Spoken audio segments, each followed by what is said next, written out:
Welcome to Learnino. നമ്മൾ ഇന്ന് നോക്കാനായിട്ട് പോകുന്നത് മൊഡ്യൂൾ 1 ക്വസ്റ്റ്യൻ ഡിസ്കഷന്റെ സെക്കൻഡ് പാർട്ടാണ്. ഫസ്റ്റ് പാർട്ട് നമ്മൾ ഓൾറെഡി ചെയ്തിട്ടുണ്ടായിരുന്ന ഒരു 10 ക്വസ്റ്റ്യൻസ് നിങ്ങളത് നോക്കിയിട്ടുണ്ടാവുമെന്ന് വിചാരിക്കുന്നു. അപ്പോൾ മറ്റൊരു 10 സെറ്റ് ഓഫ് ക്വസ്റ്റ്യൻസ് ആണ് നമ്മൾ ഇതിൽ നോക്കാനായിട്ട് പോകുന്നത്. അപ്പോൾ നമുക്ക് ക്വസ്റ്റ്യൻസിലേക്ക് കടക്കാം. ഒന്നാമത്തെ ചോദ്യം, the average power in watts delivered to ZL is equal to 8 minus J4 ohm by an ideal current source I of t is equal to 4 sin omega t plus 30 degree ampere ആണ്. Average power delivered to ZL എന്ന് പറയുന്നത് നമ്മൾക്ക് തന്നിട്ടുണ്ട് 8 minus അതായത് average power ആണ് നമ്മൾ കണ്ടുപിടിക്കാനായിട്ടുള്ളത്. Average power delivered to ZL എന്ന് പറയുന്നത് ZLന്റെ വാല്യൂ 8 മൈനസ് J4 ഓം എന്ന് തന്നിട്ടുണ്ട്. അതിന്റെ ഐഡിയൽ സോഴ്സിന്റെ value I of t is equal to 4 sin omega t plus 30 degree ആണെന്ന് തന്നിട്ടുണ്ട്. അപ്പൊ നമ്മൾ ആവറേജ് പവർ ആണ് നമ്മൾക്ക് കണ്ടുപിടിക്കാനായിട്ടുള്ളത്. ഓക്കെ, ആവറേജ് പവർ കണ്ടുപിടിക്കാനുള്ള ഇക്വേഷൻ എന്താണ്? പവർ കണ്ടുപിടിക്കാനുള്ള ഇക്വേഷൻ എന്ന് പറയുന്നത് I square RMS into R ആണ് അല്ലെ. I square RMS value sinusoidal wave ആയിരിക്കും നമുക്ക് ഇതിൽ കിട്ടുക. അപ്പൊ സൈനസോയിഡൽ കറന്റ് സോഴ്സിനുള്ള average power absorb by an impedance എന്ന് പറഞ്ഞ അതിന്റെ പവർ കണ്ടുപിടിക്കാനുള്ള equation P is equal to RMS current square into R. R എന്ന് പറയുന്നത് ലോഡ് റെസിസ്റ്റൻസ് ആണ് കേട്ടോ, റിയൽ പാർട്ട് ആണ് R എന്ന് പറയുന്നത്. അപ്പൊ നമ്മൾക്ക് തന്നിട്ടുണ്ട് ZL is equal to 8 minus J4 എന്ന് തന്നിട്ടുണ്ട്. ഇത് എന്ത് ഫോർമാറ്റിലാണ് ഇരിക്കുന്നത്? R plus JX ആണ് അല്ലെ. ZL is equal to R plus JX ആണ്. R എന്ന് പറയുന്നത് ആ റെസിസ്റ്റൻസും X എന്ന് പറയുന്നത് അതിന്റെ റിയാക്റ്റൻസും ആണ്. അത് ഏതാണോ വരുന്നത്, കപ്പാസിറ്റൻസ് ആണെങ്കിൽ കപ്പാസിറ്റീവ് റിയാക്റ്റൻസ്, അതല്ല ഇൻഡക്ടർ ആണ് വരുന്നുണ്ടെങ്കിൽ ഇൻഡക്റ്റീവ് റിയാക്റ്റൻസ്, അങ്ങനെയാണ് നമ്മൾക്ക് ഇത് വരിക അല്ലെ. ZL is equal to R plus J omega. അപ്പൊ ഇതിൽ നിന്ന് നമ്മൾക്ക് അതിന്റെ റെസിസ്റ്റൻസ് ഈ പറഞ്ഞ RLന്റെ വാല്യൂ കിട്ടി. അപ്പോൾ ZL is equal to R plus JX എന്ന് പറയുമ്പോൾ 8 മൈനസ് J4 ആണല്ലോ, നമുക്ക് ഇത് മാത്രം എടുത്താൽ മതി. അപ്പൊ R is equal to എന്ത് കിട്ടി? നമുക്ക് 8 ഓം എന്ന് കിട്ടി. ഒന്നാമത്തെ കാര്യം. ഇനി കണ്ടുപിടിക്കാനായിട്ടുള്ളത് നമുക്ക് അതിന്റെ I square RMS ആണ്. നമുക്ക് തന്നിരിക്കുന്ന കറണ്ട് എന്ന് പറയുന്നത് I of t is equal to 4 sin omega t plus 30 degree ആണ് അല്ലെ. 4 sin omega t plus 30 degree എന്ന് പറയുന്നത് എന്ത് ഫോർമാറ്റിലാണ് ഉള്ളത്? അത് എന്ത് ഫോർമാറ്റിലാണ് തന്നിരിക്കുന്നത്? I of t is equal to B sin omega t എന്നുള്ള ഫോർമാറ്റ് ആണ് അല്ലെ. Omega T is equal to B sin omega t. ആ ഒമേഗ ടിന്റെ കൂടെ നമുക്ക് ഇവിടെ എന്ത് വന്നിട്ടുണ്ട്? ഒരു ഫംഗ്ഷൻ വന്നിട്ടുണ്ടെന്ന് മാത്രമേ ഉള്ളൂ. Omega t plus pi by 3 plus 30 degree ഇങ്ങനെ നമ്മുടെ കയ്യിൽ വന്നിട്ടുണ്ടെന്നേ ഉള്ളൂ. അപ്പൊ നമുക്ക് ഇങ്ങനെ ഒരു ഫോർമാറ്റിൽ വന്നു കഴിഞ്ഞാൽ അതിൽ നിന്നും നമുക്ക് എഫക്റ്റീവ് ആയിട്ട് കറണ്ട് കണ്ടുപിടിക്കാനുള്ള ഇക്വേഷൻ എന്ന് പറയുന്നത് I is equal to root of B square by 2 ആണ് നമ്മൾ കണ്ടുപിടിക്കുക. I is equal to root of B square by 2 which is equal to ഇവിടെ B എന്താണ്? ഇതാ B എന്ന് പറഞ്ഞ 4 ആണ് അല്ലെ. which is equal to root of 4 square by 2. Root of 4 square എന്നത് 4 തന്നെ ആയിരിക്കും. 4 by root 2 അതാണ് നമ്മളുടെ എന്ത് വന്നിരിക്കുന്നത്? I of t is equal to നമുക്ക് I of t നമുക്ക് എന്ത് കിട്ടി? അപ്പൊ അതിൽ നിന്ന് നമ്മൾക്ക് IRMSന്റെ വാല്യൂ കിട്ടി. ഇനി പവർ കണ്ടുപിടിക്കാൻ എന്താ ചെയ്യേണ്ടത്? I square RMS into RL ചെയ്താൽ മതി. അപ്പൊ power is equal to 4 by root 3 the whole square into RL എന്ന് പറയുന്നത് 8 ആണ് അല്ലെ. അപ്പൊ 4 സ്ക്വയർ ഇൻറ്റു 8 ബൈ 2 എന്ന് വരും. അപ്പൊ 4 ക്യൂബ് എന്ന് പറയുന്നത് 64 വാട്ട് ആണ്. അപ്പോൾ നമ്മൾക്ക് ആൻസർ കിട്ടുന്നത് എത്രയാണ്? 64 വാട്ട് ആണ് ഇതിന്റെ പവർ എന്ന് പറയുന്നത്. ഓക്കെ, അടുത്ത ചോദ്യം, 15 numbers of dry cells each having 1.5 volt and internal resistance of 0.2 volt are connected in series across a 4 ohm resistor. Calculate the current through the resistor. അപ്പോൾ 50 ഡ്രൈ സെല്ല് ഉണ്ട്. ഈ 50 dry സെല്ലിനും 1.5, അതായത് ഇങ്ങനെ 50 dry സെല്ലുണ്ട്. Okay, അപ്പൊ ഇങ്ങനെ കുറെ എണ്ണം ഉണ്ട്. ഓക്കെ, അപ്പൊ ഈ 50 ഡ്രൈ സെല്ലിന് ഓരോന്നിനും 1.5 വോൾട്ട്. അപ്പൊ 50 ഉണ്ടെങ്കിൽ മൊത്തം വോൾട്ട് 1.5 ഇൻറ്റു 50. ഇത് ഓരോന്നിന്റെയും ഇന്റേണൽ റെസിസ്റ്റൻസും കൊടുത്തിട്ടുണ്ട്. R is equal to 0.2 ഓം ആണെന്ന് കൊടുത്തിട്ടുണ്ട്. ഇതെല്ലാം ഈ പറയുന്ന സെല്ലുകൾ എന്ന് പറയുന്നത് they are connected in series across a 4 ohm resistor. ഒരു 4 ohm റെസിസ്റ്റൻസിന് സീരീസ് ആയിട്ട് ഇത് കണക്ട് ചെയ്തിരിക്കുന്നു. Calculate the current through the resistor എന്നാണ് ചോദിക്കുന്നത്. ഈ പറയുന്ന റെസിസ്റ്ററിൽ കൂടെ ഉള്ള കറണ്ട് എത്രയെന്നാണ് നമ്മുടെ ചോദ്യം. ഓക്കെ, അപ്പൊ നമുക്ക് കണ്ടുപിടിക്കാം. 1 ampere, 1.5 ampere, 1.25 ampere, none of these ആണ് വരുന്നത്. അപ്പൊ ഇതിൽ നമ്മൾക്ക് പറഞ്ഞു ഓരോ ഡ്രൈ സെല്ലിനും 1.5 വോൾട്ട് ഉണ്ട്, ഓരോന്നിന്റെയും റെസിസ്റ്റൻസ് 0.2 ഓം ആണ്. 50 എണ്ണം സീരീസ് ആയി കണക്ട് ചെയ്തത് കൊണ്ട് തന്നെ അതിന്റെ ടോട്ടൽ വോൾട്ടേജ് എന്ന് പറയുന്നത് എത്രയായിരിക്കും? n ടൈംസ് ആ പറയുന്ന വോൾട്ടേജ്. ഇപ്പൊ 1.5 × 50 ചെയ്ത് കഴിഞ്ഞാൽ 75 വോൾട്ട് വരും. അപ്പൊ നമുക്ക് ടോട്ടൽ വോൾട്ടേജ് കിട്ടി. അപ്പൊ അതിൽ കൂടെയുള്ള ടോട്ടൽ റെസിസ്റ്റൻസ് എന്താ? ഈ പറയുന്ന സെല്ലുകൾ സീരീസ് ആയിട്ട് കണക്ട് ചെയ്തത് കൊണ്ട് തന്നെ നമ്മൾക്ക് ടോട്ടൽ റെസിസ്റ്റൻസ് സീരീസ് ആയിട്ട് കണക്ട് ചെയ്തതിന്റെ വാല്യൂ എങ്ങനെ വരാം? n സെല്ലുകൾ ഉണ്ടെങ്കിൽ n × r അല്ലെ? n എണ്ണം ഉണ്ടെങ്കിൽ n × r റെസിസ്റ്റൻസ്. അപ്പൊ n എന്ന് പറയുന്നത് 50 ആണ്, 50 × 0.2 ആണ് നമ്മുടെ ടോട്ടൽ ഇന്റേണൽ റെസിസ്റ്റൻസ്. അപ്പൊ ടോട്ടൽ വോൾട്ടേജും കിട്ടി, ടോട്ടൽ ഇന്റേണൽ റെസിസ്റ്റൻസും കിട്ടി. എക്സ്റ്റേണൽ റെസിസ്റ്റൻസ് നമ്മൾ കൊടുത്തിരിക്കുന്നത് r ആണ്. അപ്പൊ ടോട്ടൽ സർക്യൂട്ട് റെസിസ്റ്റൻസ് ആണ് നമ്മുടെ അടുത്ത് കണ്ടുപിടിക്കാൻ പറഞ്ഞത്. ടോട്ടൽ സർക്യൂട്ട് റെസിസ്റ്റൻസ് എന്ന് പറയുന്നത് എന്താ? ഈ തന്നിരിക്കുന്ന എക്സ്റ്റേണൽ റെസിസ്റ്റൻസിന്റെ കൂടെ സെല്ലിന്റെ മൊത്തം റെസിസ്റ്റൻസ് കൂട്ടിയാൽ മതി അല്ലേ? അപ്പൊ 40 പ്ലസ് ഈ 10, ഈ 40 എക്സ്റ്റേണലും അതിൽ ഇന്റേണലി വരുന്ന ആ റെസിസ്റ്റൻസും കൂടെ കൂട്ടിക്കഴിഞ്ഞാൽ മൊത്തം 50 ഓം വരും. ചോദ്യം എന്താണ്? കറണ്ട് അല്ലേ ചോദിക്കണം, അതിൽ കൂടിയുള്ള കറണ്ടാ ചോദിക്കണം. അപ്പൊ ടോട്ടൽ കറണ്ട് എന്ന് പറയുന്നത് total voltage divided by resistance equivalent. കാരണം ഇവിടെ ഇന്റേണൽ റെസിസ്റ്റൻസ് തന്നോണ്ടാ. പൊതുവെ അങ്ങനെ ഇന്റേണൽ റെസിസ്റ്റൻസ് തന്നില്ല എന്നുണ്ടെങ്കിൽ നമ്മളത് കൺസിഡർ ചെയ്യേണ്ട, എക്സ്റ്റേണൽ റെസിസ്റ്റൻസിന്റെ മാത്രം കൺസിഡർ ചെയ്താൽ മതി. പക്ഷെ ഇവിടെ നമ്മൾക്ക് ഡ്രൈ സെല്ലിന്റെ ഇന്റേണൽ റെസിസ്റ്റൻസ് എത്ര എന്നുള്ളത് തന്നിട്ടുള്ളത് കൊണ്ട് R ഇക്വാലന്റ് വരും. അപ്പൊ 75 ഡിവൈഡഡ് ബൈ 50 ചെയ്ത് കഴിഞ്ഞാൽ 1.5 ആംപിയർ ആണ് നമ്മൾക്ക് വരിക. ഓക്കെ, അപ്പൊ ആൻസർ 1.5 ആംപിയർ. അടുത്ത ചോദ്യം, A resistor of 10 ohm is connected in series with a combination of 60 ohm and 30 ohm in parallel. A voltage of 220 volt is applied across the whole circuit. Determine the current taken from the supply എന്നാ ചോദിക്കുന്നത്. അപ്പോൾ ഒരു resistor 10 ohm ആണ്, which is connected in series with a combination of 60 ohm and 30 ohm in parallel. അതായത് 60 ഉം 30 ഉം parallel ആണ്. 60 ഉം 30 ഉം പാരലൽ ആണ്. A resistor of 10 ohm is connected in series with. അപ്പോൾ 10 ohm ആണ് ഇവിടെ സീരീസ് ആയിട്ട് കണക്ട് ചെയ്തത് ഈ പാരലൽ ആയിട്ടുള്ള സാധനത്തിന്റെ കൂടെ. അപ്പൊ ഇതിൽ നമുക്ക് ഇതിന്റെ വോൾട്ടേജ് നമ്മൾ ഇതിനിടയിൽ കൊടുക്കുന്നുണ്ട്. അത് എത്രയാണ്? അത് 220 വോൾട്ട് ആണ് അല്ലെ? Determine the current taken from the supply. അപ്പൊ നമുക്ക് കറണ്ട് ആണ് നമ്മൾ എത്ര എന്നുള്ളത് കണ്ടുപിടിക്കേണ്ടത്. അപ്പൊ നമുക്ക് നോക്കാം. അപ്പൊ നമ്മുടെ സർക്യൂട്ടിൽ നിന്ന് നമുക്ക് ഇക്വാലന്റ് റെസിസ്റ്റൻസ് കണ്ടുപിടിക്കാം. ആദ്യം ആ സീരീസ് റെസിസ്റ്റർ നമുക്ക് 10 ohm അവിടെ ഇരിക്കട്ടെ. പാരലൽ ആയിട്ടുള്ള റെസിസ്റ്റൻസ് നമുക്ക് കണ്ടുപിടിക്കാം.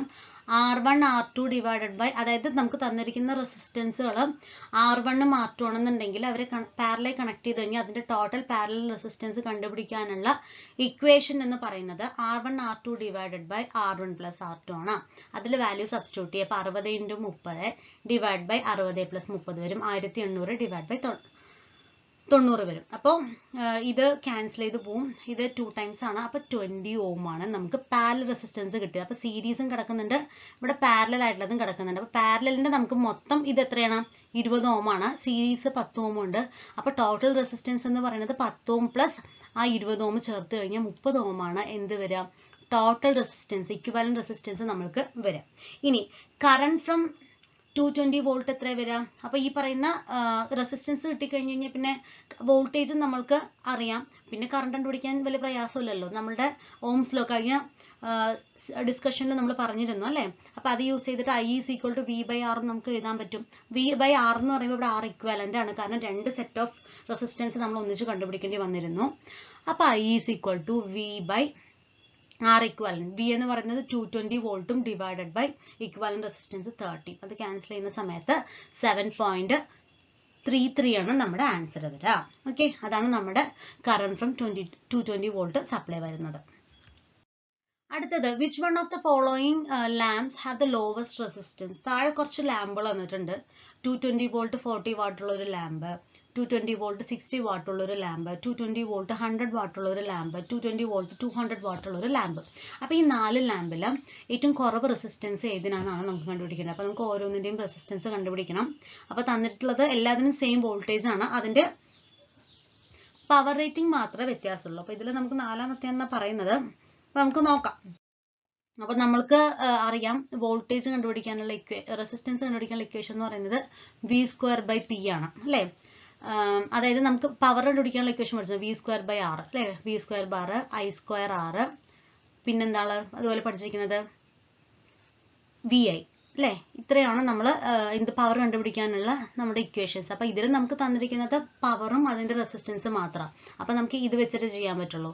അപ്പോൾ അതിന് പവർ V²/R ആണെന്നുണ്ടെങ്കിൽ റെസിസ്റ്റൻസ് എങ്ങനെ കണ്ടുപിടിക്കാം? Resistance is equal to V²/P. അങ്ങനെയാണ് ഇത് വരുന്നത്. അപ്പോൾ V നമുക്ക് 220 വോൾട്ട് വന്നിട്ടുണ്ട്. അപ്പോൾ എല്ലാത്തിനും 220 വോൾട്ടാണ്. മറ്റേ പവർ മാത്രമേ വ്യത്യാസം വരുന്നുള്ളൂ. അപ്പോൾ 40 വാട്ട് ലാമ്പ് എടുക്കുന്ന സമയത്ത് അതിന്റെ ഒന്നാമത്തെ റെസിസ്റ്റൻസ് എന്ന് പറയുന്നത് V²/P കൊടുക്കാം. 220² / 40 വിച്ച് ഈസ് ഈക്വൽ ടു ചെയ്ത് കഴിഞ്ഞ് കഴിഞ്ഞാൽ നമുക്ക് ഏതാണ്ട് ഒരേപോലെ കട്ട് ചെയ്യാൻ പാകത്തിനുള്ള വാല്യൂസ് തന്നെ വരുള്ളൂ കേട്ടോ.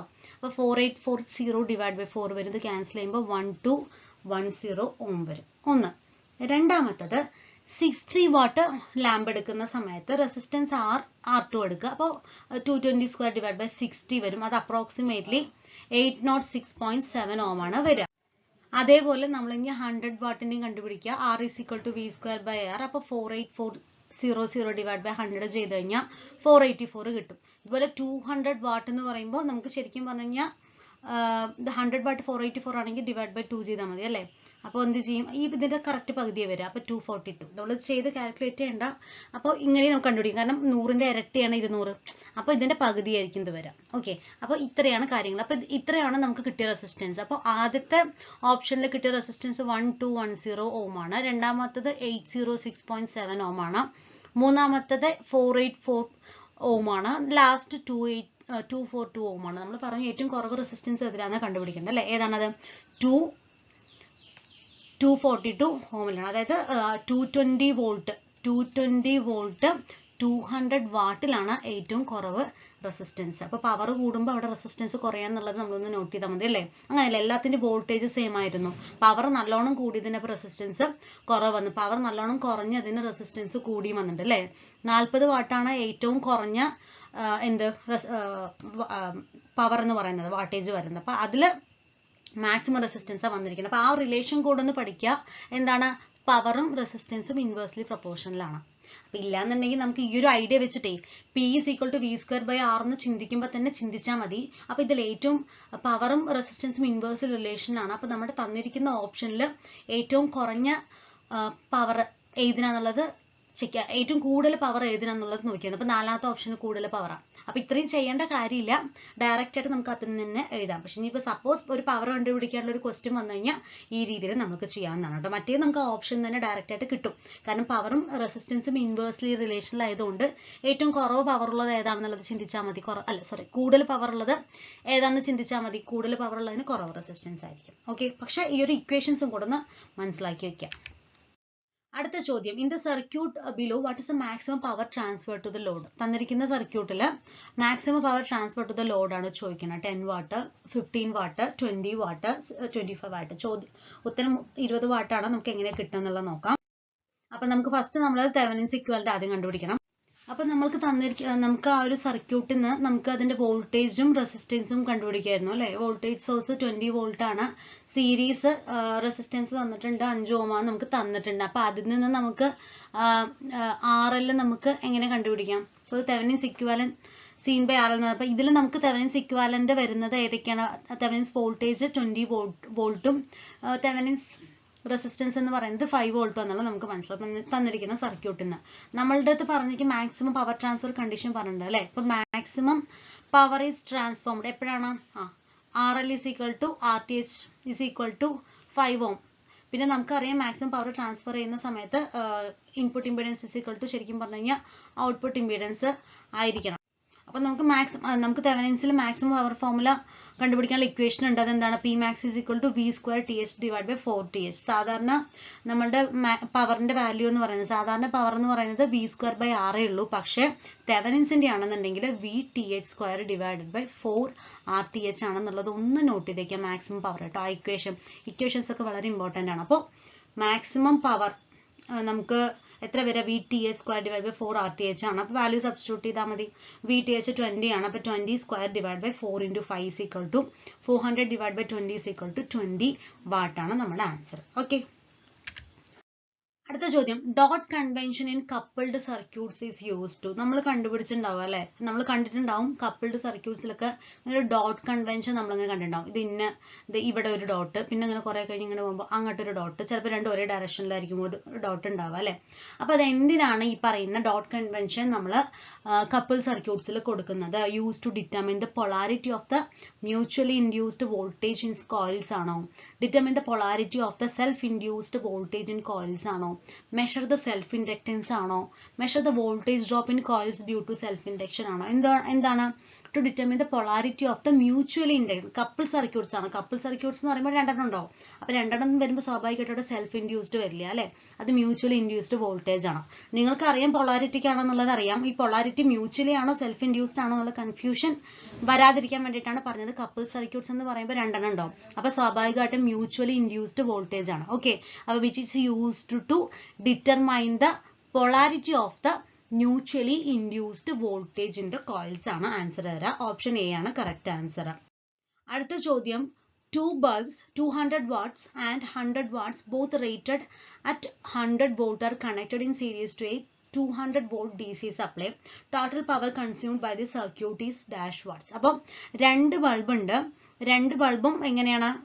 200 വാട്ടാണ്. ഒന്ന് 200 വാട്ടും ഒന്ന് 100 വാട്ടുള്ള രണ്ട് ബൾബ്. ബോത്ത് റേറ്റഡ്, രണ്ടിനും 100 വോൾട്ട് ആണ് അതിന്റെ വോൾട്ടേജ് വന്നിരിക്കുന്നത്. They are connected in series. അപ്പൊ രണ്ട് ബൾബ് കണക്റ്റഡ് ഇൻ സീരീസ്. അപ്പൊ ഒന്ന് 200 വാട്ടും മറ്റേത് 100 വാട്ടും. 200 വാട്ട് 100 വോൾട്ടും 100 വാട്ട് 100 വോൾട്ടും connected in series with an voltage supply of 220 DC സപ്ലൈയിൽ കൊടുത്തിട്ടുണ്ട്.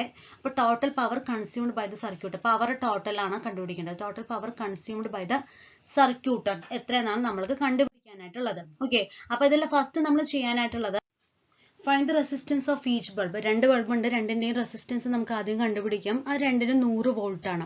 അപ്പൊ resistance is equal to V square by P. നമ്മൾ മുമ്പ് പറഞ്ഞ പോലെ തന്നെ ആ ഇക്വേഷനിൽ നിന്ന് നമുക്ക് വി സ്ക്വയർ ബൈ പി വെച്ച് കണ്ടുപിടിക്കാം.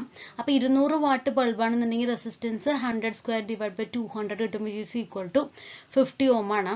അതുപോലെ 100 വാട്ട് ആണ് ബൾബെങ്കിൽ റെസിസ്റ്റൻസ് എന്ന് പറയുന്നത് 100 ഓം ആണ്. ഓക്കെ, അതായത് 100 സ്ക്വയർ ഡിവൈഡ് ബൈ 100 ചെയ്യുന്ന സമയത്ത് 100 കിട്ടും. ഇനി നമ്മൾ സീരീസ് കോമ്പിനേഷനിലാണ് നമ്മുടെ ഈ പറയുന്ന ബൾബ് കണക്ട് ചെയ്തിരിക്കുന്നത്. അപ്പൊ ടോട്ടൽ ഇക്വലന്റ് റെസിസ്റ്റൻസ് എന്ന് പറയുന്നത് രണ്ടിനും കൂടെ കൂട്ടിയാൽ മതി. 50 പ്ലസ് 100 ഈസ് ഈക്വൽ ടു 150 കിട്ടി.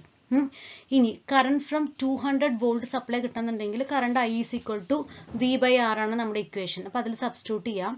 വി എന്ന് പറയുന്നത് 200 ആണ്. അതേപോലെ ഇപ്പൊ കറണ്ട് റെസിസ്റ്റൻസ് കണ്ടുപിടിച്ച് 150, രണ്ടും കൂടെ ചെയ്യുമ്പോൾ 1.333 ആംബിയർ വരും. ഇത് വേണമെന്നുണ്ടെങ്കിൽ അപ്രോക്സിമേറ്റ്ലി 1.34 ആംബിയർ നമുക്ക് എടുക്കാവുന്നതാണ് കേട്ടോ. ചോദ്യം അതല്ലല്ലോ. ചോദ്യം എന്താ? പവർ കൺസ്യൂംഡ് എത്രയെന്നാ ചോദിക്കുന്നത് അല്ലേ.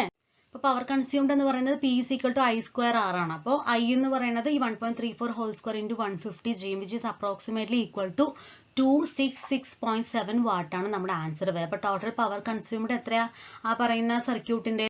266.7 വാട്ടാണ് വരിക. അടുത്ത ചോദ്യം, n number of resistance each of value r are connected in parallel. നമ്മൾ n number of resistance ആണ്, എല്ലാത്തിനും റെസിസ്റ്റൻസ് വാല്യൂ 6 ആണ്. അങ്ങനെ n എണ്ണം നമ്മൾ ഇങ്ങനെ പാരലൽ ആയിട്ട് കണക്ട് ചെയ്യാന്ന് വെച്ചോളൂ. ഇങ്ങനെയാണ്, ഇങ്ങനെ n നമ്പർ നമുക്ക് കണക്ട് ചെയ്തിട്ടുണ്ട്. അപ്പൊ അങ്ങനെയുള്ള റെസിസ്റ്റൻസിന്റെ ടോട്ടൽ റെസിസ്റ്റൻസ് കണ്ടുപിടിക്കുകയാണെന്നുണ്ടെങ്കിൽ അപ്പൊ n റെസിസ്റ്റൻസ് ആണ്. ടോട്ടൽ റെസിസ്റ്റൻസ് പാരലൽ ആണെങ്കിൽ r ബൈ n ആണ് അതിന്റെ ഇക്വേഷൻ. ഇതേപോലെ തന്നെ ഈ 3n റെസിസ്റ്റൻസ് ഇങ്ങനെ സീരീസ് ആയിട്ട് ഓരോന്നിന്റെ റെസിസ്റ്റൻസ് വാല്യൂ 6 ആയി. എല്ലാം ഈക്വൽ ആയിരിക്കണം കേട്ടോ, എല്ലാം ഈക്വൽ റെസിസ്റ്റൻസ് ആയിരിക്കണേ. അതേ സമയത്ത് നമ്മളിങ്ങനെ n resistance connected in series ആണെന്ന് വെക്കാം. അപ്പൊ അങ്ങനെ സീരീസ് ആണെന്നുണ്ടെങ്കിൽ അതിന്റെ ഇക്വലന്റ് റെസിസ്റ്റൻസ് നോക്കണം. എന്നിട്ട് ചോദ്യം ചോദിക്കുന്നത് എന്താ? When these resistance are connected in series. ഈ പറയുന്ന റെസിസ്റ്റൻസ് പാരലൽ കണക്ട് ചെയ്യണമെങ്കിൽ r ബൈ n ഉം സീരീസ് കണക്ട് ചെയ്യണമെങ്കിൽ n ഇൻറ്റു r ആണ് നമുക്ക് അതിന്റെ വാല്യൂ വരാം. അങ്ങനെയെങ്കിൽ ഇക്വലന്റ് റെസിസ്റ്റൻസ് എന്ന് പറയുന്നത് ഇൻക്രീസ്ഡ് ബൈ, അതായത് n നമ്പർ ഓഫ് റെസിസ്റ്റൻസ് ഓരോന്നിനും r വാല്യൂ ഉണ്ട്, അത് പാരലൽ ആയിട്ട് കണക്ട് ചെയ്തിട്ടുണ്ട്. ഇനി വെൻ ഈ റെസിസ്റ്റൻസ് എല്ലാം തന്നെ സീരീസ് ആയിട്ട് കണക്ട് ചെയ്യുകയാണെന്നുണ്ടെങ്കിൽ ഇക്വലന്റ് റെസിസ്റ്റൻസ് എത്ര മടങ്ങ് അവിടെ ഇൻക്രീസ് ആവുന്ന ചോദിക്കണം. ഓക്കെ, അപ്പൊ 2n n square n by 2. അപ്പൊ ആദ്യം സീരീസ് കണക്ട് ചെയ്ത് കഴിഞ്ഞാൽ nr അല്ലെങ്കിൽ rn വരും. അതേപോലെ പാരലൽ കണക്ട് ചെയ്യണമെങ്കിൽ r ബൈ n വരും. അപ്പൊ എത്രത്തോളം അത് ഇൻക്രീസ് എന്നുള്ളതാണ് നമുക്ക് കണ്ടുപിടിക്കാം. അപ്പൊ സീരീസ് ആണെങ്കിൽ nr-ഉം പാരലൽ ആണെങ്കിൽ r ബൈ n ഉം. അപ്പൊ റേഷ്യോ കണ്ടുപിടിച്ചാൽ അപ്പൊ എത്ര ടൈംസ് ആണെന്നുള്ള അറിയാം. അപ്പൊ r series divided by R parallel ചെയ്യുക, which is equal to NR divided by R by N. അപ്പൊ അതിൽ ആറും ആറും ക്യാൻസൽ ചെയ്തും ബാക്കി N² മാത്രമേ ഉള്ളൂ. അപ്പൊ എത്ര മടങ്ങ് അവിടെ ഇൻക്രീസ് ആവുന്നത്? പാരലായിട്ട് കണക്ട് ചെയ്ത സാധനത്തിനെ സീരീസ് ആയിട്ട് കണക്ട് ചെയ്യുന്ന സമയത്ത് N² ടൈം ആണത് എന്ത് ചെയ്യുന്നത്? ഇൻക്രീസ് ആവുന്നത്. ഓക്കെ, അടുത്ത ചോദ്യം. A wire by resistance of R ohm, ഒരു വയർ, അതിന് റെസിസ്റ്റൻസ് 6 ഓം ആണ്. ഇതാണ് നമ്മുടെ വയർ കേട്ടോ. ഈ വയറിന് റെസിസ്റ്റൻസ് 6 ഓം ഉണ്ട്. which is stretched such that its length becomes double. ഇത് നമ്മൾ സ്ട്രെച്ച് ചെയ്തു. ഇതിന് വലിക്കുന്ന സമയത്ത് നമുക്ക് മനസ്സിലാവും, വലിയുമ്പോൾ ഇത്രയും വീതി ഉണ്ടാവില്ല അല്ലെ, വീതി ഒന്ന് കുറയും. അപ്പൊ ഇത് നമ്മൾ 2 മടങ്ങായിട്ട് ഇങ്ങനെ ചെയ്തു. That is its length become doubled. ഇപ്പൊ ഇത് L ആണ് ലെങ്ത് എങ്കിൽ ഇതിപ്പോ L plus L which is equal to 2L ആണ് ഇതിന്റെ ലെങ്ത് വരുന്നത്, ഡബിൾ. അപ്പൊ ഇങ്ങനെ ഡബിൾ ചെയ്യുന്ന സമയത്ത് റെസിസ്റ്റൻസ് 6 എന്നുള്ളത് എത്രയായിട്ട് മാറും? പകുതിയായിട്ട് മാറും അല്ലെ. Keeping the volume same. ഈ പറയുന്ന വോളിയം സെയിം ആണ്. അപ്പൊ നമ്മൾ കട്ടൊന്നും ചെയ്തിട്ടില്ല, ഈ സാധനത്തിന് ജസ്റ്റ് പിടിച്ച് വലിച്ചിട്ടേ ഉള്ളൂ. അതിന്റെ മെറ്റീരിയൽ ഒന്നും നമ്മൾ എവിടെയും കട്ട് ചെയ്തിട്ടില്ല. അപ്പൊ അങ്ങനെയെങ്കിൽ പുതിയ റെസിസ്റ്റൻസ് എന്താണെന്നാണ് നമ്മുടെ അടുത്ത് ചോദിക്കുന്നത്. ഓക്കെ, അപ്പൊ നമ്മൾക്ക് ഇത് ഈ 6 റേഡിയസ് ആണ് കേട്ടോ. ഇതിന്റെ റേഡിയസ് 6 ആണെന്നുണ്ടെങ്കിൽ ഇതിന്റെ റേഡിയസ് അതിന്റെ പകുതി ആവുമെന്നാണ് ഈ പറഞ്ഞിരിക്കുന്നത്. അപ്പൊ നമുക്ക് അപ്പൊ ഈ 6ഉം കൺഫ്യൂഷൻ ആവല്ലേ, ഇത് റേഡിയസ് ആണ് കേട്ടോ, റേഡിയസ്. അപ്പൊ റേഡിയസ് പകുതിയാവും. അപ്പൊ നമുക്ക് ഇതിന്റെ റെസിസ്റ്റൻസ് നമുക്ക് കണ്ടുപിടിക്കാം. നമുക്ക് അതിനൊരു ഇക്വേഷൻ ഉണ്ട്, ഇത് അറിയാം അല്ലെ. R is equal to rho L by A ആണ് അതിന്റെ ഇക്വേഷൻ.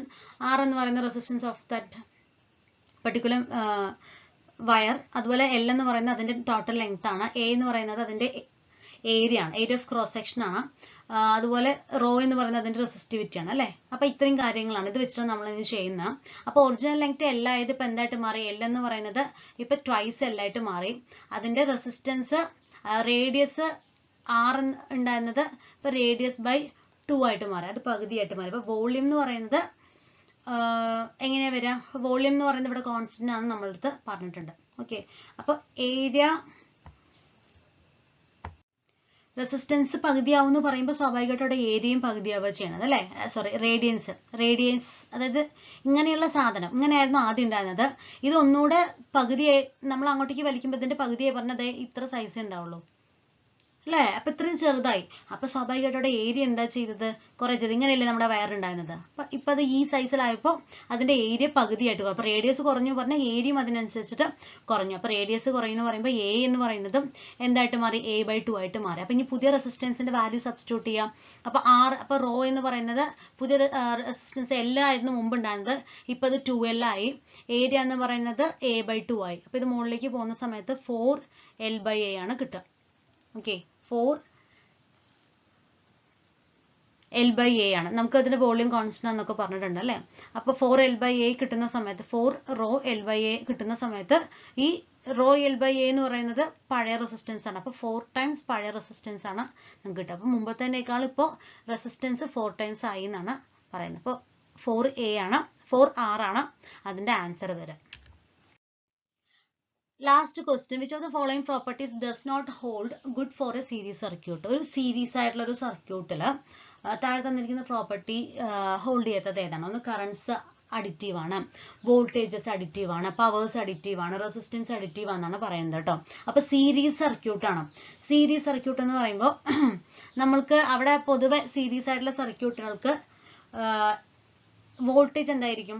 അഡിറ്റീവ് ആയിരിക്കും. ഒരു സീരീസ് ആയിട്ടുള്ള സർക്യൂട്ടിൽ കറണ്ട് ഇങ്ങനെ പോവുകയാണെന്നുണ്ടെങ്കിലേ ഈ കറണ്ട് എന്ന് പറയുന്നത് കോമൺ ആയിരിക്കും. ആ സീരീസ് സർക്യൂട്ടിൽ എല്ലാത്തിലും കൂടെ ഒരേ കറണ്ടാ പോവുക. അപ്പൊ ഒരിക്കലും കറണ്ട് എന്ന് പറയുന്നത് അവിടെ അഡിറ്റീവ് എന്ന് പറയാൻ പറ്റില്ല, അത് കോൺസ്റ്റന്റ് തന്നെ ആയിരിക്കും. വോൾട്ടേജസ് അഡിറ്റീവ്, കാരണം ഓരോന്നിനും അക്രോസ് ഉള്ള വോൾട്ടേജ് ഡിഫറെന്റ് ആയിരിക്കും. അപ്പോൾ വോൾട്ടേജസ് അവിടെ അഡിറ്റീവ് വരും, പവേഴ്സും അഡിറ്റീവ് ആവും. പല റെസിസ്റ്റൻസ് ഉണ്ടെന്നുണ്ടെങ്കിൽ അതുപോലെ തന്നെ പല റെസിസ്റ്റൻസ് നമ്മൾ ആഡ് ചെയ്യേണ്ടി വരും അല്ലെ. അപ്പൊ റെസിസ്റ്റൻസ് അഡിറ്റീവ് ആണ്. റെസിസ്റ്റൻസ് ഇൻ സീരീസ് ആണെങ്കിൽ അതെന്തായിരിക്കും? R1ഉം ഇത് R2 ആണെന്നുണ്ടെങ്കിൽ total resistance R1 plus R2 ആണ്. അപ്പോൾ റെസിസ്റ്റൻസ് അഡിറ്റീവ് ആണെന്ന് പറയുന്നത് ശരി. Equivalent resistance is sum in series ആണ്. ഓക്കെ, പവേഴ്സ് അഡിറ്റീവ് ആണെന്ന് പറയുന്നത് each element consume some power. Total power എന്ന് പറയുന്നത് അവിടെ എന്താണ്? സം ആണ്. ടോട്ടൽ പവർ എന്ന് പറയുന്നത് രണ്ടിന്റെയും പവർ P1 ആണ് P2 ആണെന്നുണ്ടെങ്കിൽ ടോട്ടൽ പവർ എന്ന് പറയുന്നത് സീരീസ് ആണെന്നുണ്ടെങ്കിൽ റെസിസ്റ്റൻസ് പോലെ തന്നെ രണ്ടും കൂടെ ആഡ് ചെയ്യാം.